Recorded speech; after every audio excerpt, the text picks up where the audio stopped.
Hey YouTube, MrRampro here. I have another knife review for you here today, and this is the ESEE Izula. I would put this blade in the category of an EDC knife. It is a fixed blade, definitely been used as a neck knife. I think that's actually how it's probably advertised. You have multiple carry options with it, and I think all of those carry options still lend it to definitely be an EDC blade.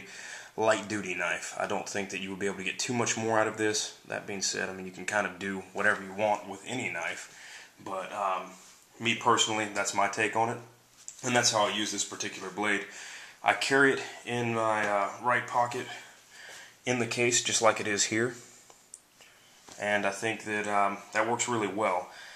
I will say that the tension on this case here definitely gives you a little bit of security. You don't have to worry about it coming loose in your pocket or on your hip or around your neck or anything. The tension on that particular plastic case is extremely good, and definitely works well with the setup they've got here. You have multiple holes in the case, in the sheath, for the different carry options like I told you. Up here for your around the neck, you've got paracord holes here, I mean any cord really, just to be able to attach it to packs around your belt. You can do horizontal, upside down, all kinds of different carry options with it, which is really great. I just like the versatility of it. Kind of like with your BK11, you have multiple options as far as carryability with that type of case, and that's definitely a good selling point on the blade itself. So depending on what you're doing for that day, throw some paracord on it around your belt, you know, and that kind of thing. So use your judgment with that, and obviously your likes. I'll go ahead and show you the tension on this sheath. Extremely secure. Now when I actually pull it out, I usually stick my right hand ring finger in this hole and use it to kind of push on the back side of the blade, putting the thumb on the back. It is a little rounded, so it is a little harder to push out. There's other cases out there that are a little bit easier to remove as far as that goes, maybe some of the Kydex and stuff like that, but for what I do with it, I like the tension on it and I think it works well. That being said, this is like a hard plastic. It honestly seems to be put together fairly well. Fit and finish wise, it kind of is what it is. You're looking at around a $50 knife, and for that price point, I think that this is definitely a good option as far as fit and finish on the case. Now that I've said that, I'm going to go ahead and place that to the side and get onto the blade. The blade has a 1095 carbon steel, which is insanely, it's an insanely easy steel in my opinion to maintain and to use. You do have to apply a little bit of oil with this blade finish that's applied to this. You don't really have to worry about too much rust, just there on your edge. Or if you nick through the finish, if you're using it to baton or something like that, I think that you have better options out there if you were to try to use this. You know, there's blades for every scenario and every situation you put yourself into. There's a perfect knife for that, you know. But as far as the maintainability of the 1095, great. You can get it to a razor edge. And these are one of the knives that if you sharpen and you get it sharp one time and you take care of it, all you have to do is hone it thereafter. So you hone the blade every evening, every other evening, once a week, however many times you cut. I do it every day. I maybe don't use my knife quite that much to need it every day, but it's something I enjoy doing, so that's kind of how I run with that. When you do order the blade without the survival kit, you will get just the blade blank with the finish you choose. There's multiple colors out there. This is the desert tan. There's a pink, a black, an olive drab, and I think I've seen an orange out there too. I don't know if that's something that they applied at the factory, or I mean, there's tons of custom jobs out there too. There's stripped where you can force the patina on it, much like I've done with this Becker BK11, and there's multiple options out there as far as that goes. You can definitely customize this thing as much as you want, and no two are really going to look alike, even with the same colors and the same color paracord. There's different knot tying, you know, options and stuff like that, so you can really make it unique and make it your own. And that's another great thing about the Izula. Like I said, you'll get this case and just the knife. I've added this down here with jute twine and a gold skull bead, and like I said, the jute twine on the handle. This is a roll of jute twine here, and that's where you could expect to see it in if you were to go to Lowe's or Home Depot hardware store and purchase it. And this is green dyed jute twine, and I did the handle wrap with that. I think that it's extremely comfortable and maintains an extremely thin profile, which is what I was after, it being in the pocket and everything. That being said, after having carried it in the pocket, I think that this little skull bead is nothing more, obviously, than a little trinket added to it, but it really does nothing but give me something to do if I'm walking down the hallway. You know, I mean, you mess with the pocket knives in your pocket and stuff like that. It has no real function to it at all. It's just kind of there. This here definitely adds to the grip of the blade and has quite a bit of function. You can use this jute twine in a couple of different ways. You could undo it and use it for the twine itself. You could also take the twine, disassemble it, shred it up with the Izula, and throw spark off of a fire steel at it, and then you've got possible tinder options there. So that's kind of a nice thing too to have with you. Chances are, if you've got a fire steel, you probably have tinder also. But hey, it's there if you want it.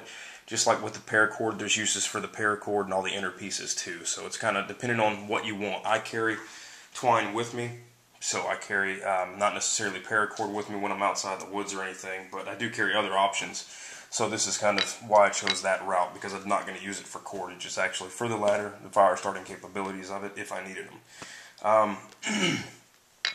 The overall design of the blade, I find it to be extremely comfortable, and fits in your hand really, really well. The extraction definitely works fairly well, like I said, nice and tight. And this hole here works well to hold your pinky while you're actually cutting. Ring finger, you can kind of slide it down, whatever you need to do to get an extremely good grip on this thing. They do have an Izula 2, which has a ½ inch longer handle. I do not have that version. I wanted something small, compact that I could keep in my pocket, and this was obviously the choice for that. But I don't find that you lose any major real estate on the handle. I have, I don't want to say extremely large hands, but medium to large average hands, you know, man hands. And I think that it fits fairly well. You do have jimping up here at the top of the blade, albeit not the most effective. It is there, better than nothing kind of thing. You can feel the slickness on the top of the blade. So it's definitely, you can tell that it's there. I've seen mods out there where people make them deeper, and they also use them to strike their fire steels, because on the back of this finished blade, you're not going to get that good of an edge. So that is a mod that I'll most likely look into, and quite possibly be stripping the blade, like I said, with the BK11, and giving it that forced patina look, just because I personally like that. For size comparison, you can see the BK11 above it, the Becker K-Bar collaboration. I will say that the carbon steel, like the 1095 steel on the Izula, is easier to sharpen than the Becker's, and I like the blade shape a little better. And the width of the blade, I find the Izula lends itself to a little better cutting, even though the width of the blade is kind of close. It's a little bit thinner on the Izula, but I find for some reason that the slicing capabilities of this blade are a little bit better. I don't know why. That's just possibly grip or anything like that. Keep in mind, I did alter these handles and did strip the blade, so I don't know how that could affect it necessarily as being better in the steel department, but possibly. Overall, I think it's a great knife. I think it's great for EDC, and for size comparison, you have the Becker BK11 above it, like I've mentioned several times now. And I will sub that out.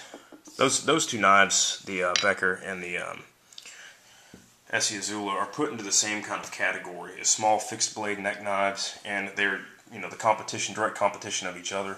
There's also an Escobar, which is a combination of the Izula handle on the Becker blade, which is something out there for those guys that like the blade on the Becker a little more. So if you could, you know, use your imagination and just put that handle there. I'm not going to get too silly with this topic, but it's out there. Check it out if that's something that you're interested in. The maintainability of the carbon steel, definitely oil it slightly.